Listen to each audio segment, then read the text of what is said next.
Welcome back sa aking YouTube channel. Para sa mga first time lang po na manood, please click mo na yung Jeremy's TV lang lang.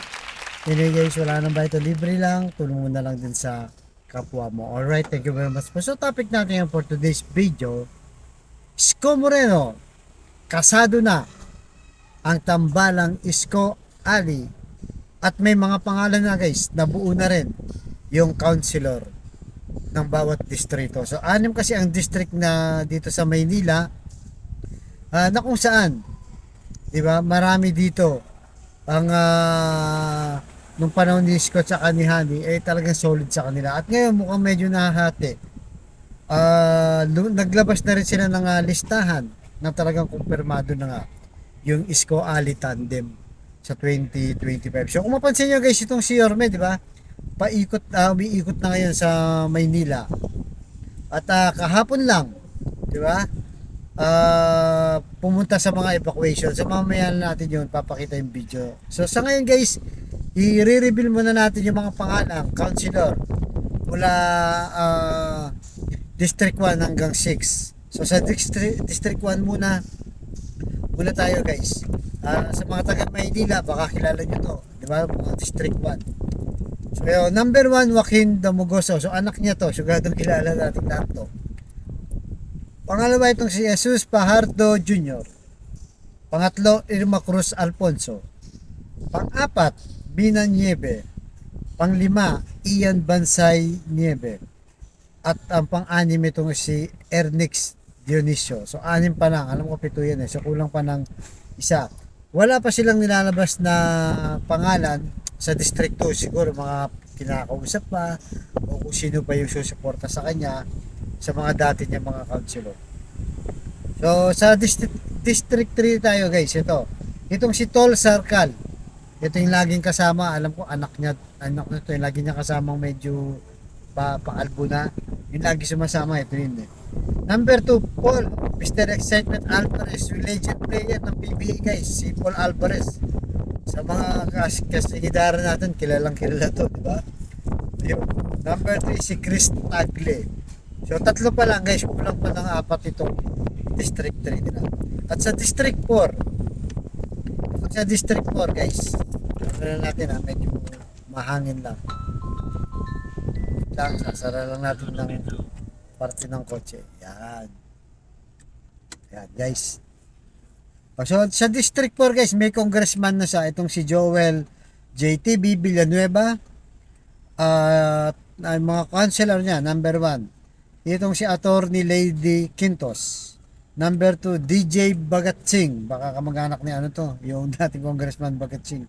Number 3, Eunice Castro. Number 4, Romeo Omeng Bagay. Number 5, Kuya Doc Francis Almeron. So yung District 5, ito medyo kilala ko yung mga councilor dito guys sa amin. District 5 kami. Monyo Pangko, ito, nanalo to dati guys. Nanalo to ilang beses na to, baka last term niya na to. JB Ison, ganun din to, nanalo din to. Under ticket nila to.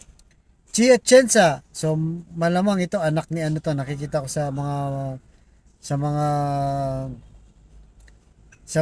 guys, may mga billboard na to. Anak ni Atienza to, Chi Atienza. Bobby Spiritu, ito, nanalo din to guys, re-electionist din to. Chi Borromeo, hindi ko masyadong kilala pero may tumakbo kasi sa amin, Laris Borromeo, baka tapos na nga siya sa termo niya. Malamang baka kapatid niya to, Chi Borromeo. At ang panghuli, si Mac Ignacio, hindi ko masyadong kilala yung iba dito. Pero karamihan guys, panalo. So ang wala dito yung asawa ni yung artista guys. Ano pangalan dito, nakalimutan ko. Yung asawa ng artista lalaki sa That's Entertainment.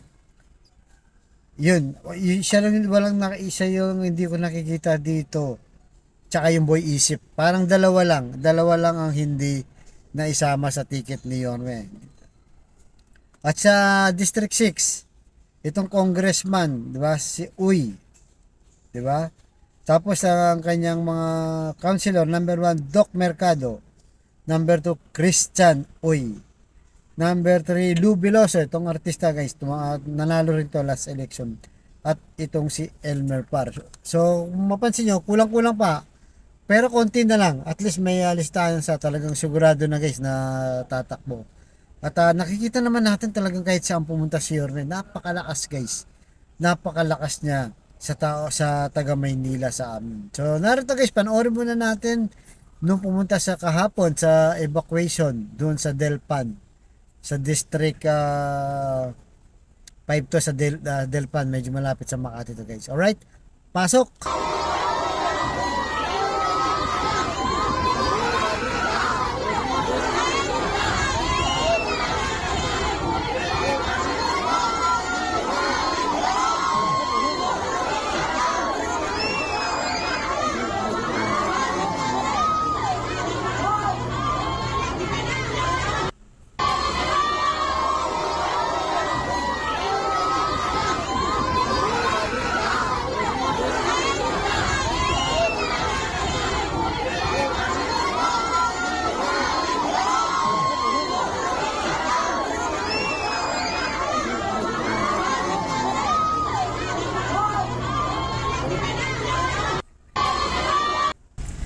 So yun guys, napanood nyo, di ba? Talagang pinagkakaguluhan itong si Yorme.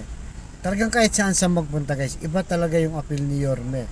Kumpara kay Hani Lacuna na pag nakita mo pumupunta sa kung saan, parang ordinary lang na mayor, may kumakaway lang pa konti-konti. At iba pa rin yung appeal ni Yorme sa Maynila. Iba talaga siya.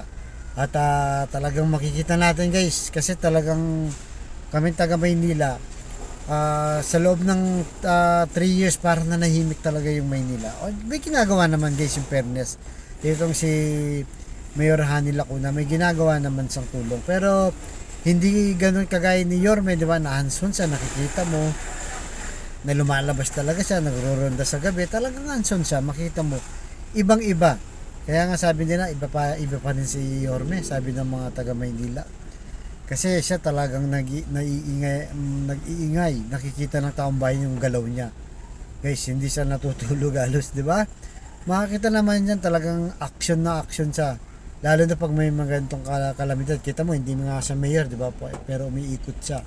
Umiikot din naman si Hani Lacuna, nakita natin. Kagaya na sabi ko, yun na nga, parang ordinary lang, hindi siya pinagkakaguluhan ng taga Maynila. Kaya talagang sisikat na naman ng Maynila. Manila great again guys. Titignan natin sa social media, talagang mag-iingay na naman. At sana nga ma-realize ng ating mga kababayan, baka soon, di ba? As soon as possible, pag nanalo siya at nakitaan na naman sa mga magandang proyektong pinapagawa niya, mga world class, eh sana pag umakyat ulit ng mga national position ay iboto na, di ba? Na ito talaga kakaiba si Yorme sa lahat ng mga mayor o mga politician na iba yung kilos ni Yorme guys, kakaiba sa out of the box, di ba? Yung mga hindi naiisip ng ibang politiko, naiisip niya. Alright? So okay guys, anong masasabi nyo? Talagang bakbakan na to guys, Yorme tsaka Hani. Pero ngayon pa lang, talagang malakas si Yorme. Tingin natin talagang landslide ulit to. Di ba? So, baka natin guys, tuloy-tuloy lang po tayo. Thank you very much.